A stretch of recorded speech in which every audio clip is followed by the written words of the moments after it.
Na hizi tabia ziko kwa baadhi ya vijana wenye kuchipukia kwenye kusoma, na huenda hata hawajafika mbali katika usomaji wao.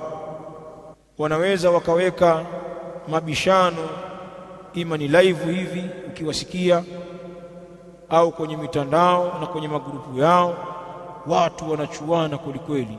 Masaa yote magrupu yanarindima maneno kuhusiana fulani min ahli ilm wa allan, na pengine wanawazungumza watu wakubwa katika ilmu na da'wa katika ulimwengu, ambao pengine wamesikia kuna matatizo fulani baina yao. Hao maulama wao wanayajadili hayo mambo kwenye magrupu yao kwa jazba kabisa.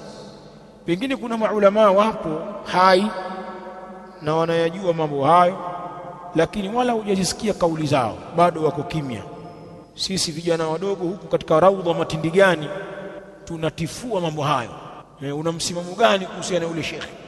Yule katahadharishwa bwana, usiende pale. Haya, wewe uko wapi kielimu? Nilisomaga mimi utawasitu moja huko Chekereni huko. Haya, hana nafasi yote ya elimu wala haihofi nafsi yake. Mambo haya yanamzuilia kusoma, na kazi yake ni kuadilisha na kujeruhi. Si kwamba jarh na ta'dil haipo au ni jambo baya, abadan. Imesimama kwa misingi yake. Wewe unatazamwa, wewe ni jambo lako hilo.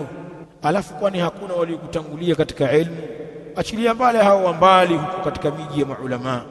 Katika mji wako, kwani hauna kaka zako katika elimu na baba zako na mashekhe zako? Wao kwani hawana simu au hawajui kuandika? Na pengine mko nao kwenye magrupu hayo, hujasikia hata siku moja wamecomment lolote katika hayo. Ni nyinyi tu vinyangarika, viherehere.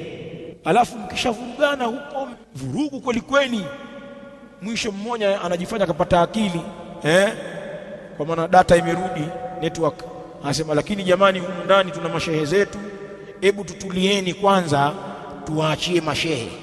Kweli bwana, kweli, yani kama vichaa. Kweli bwana, kweli mashehe wapo, kweli mashehe wapo. Mlivyoanza mambo, na pengine mwenye kusema hivyo ni admin ambaye yeye ndio aliwaadi hao mashehe, anajua wapo. Hizi ni akili gani? Kuna vitu vingine uone haya, mimi hii sio makamu yangu. Ikifika wakati yatasemwa hayo, acha kiherehere. Basi hata ingekuwa mnauliza sasa hili jambo usije kufikiri mambo ya huko vijana wa Saudia huko walimuuliza shehe, sio sisi. Sisi watu wa shabaha tuko salama kabisa. Inawezekana na sisi pia yanatuhusu.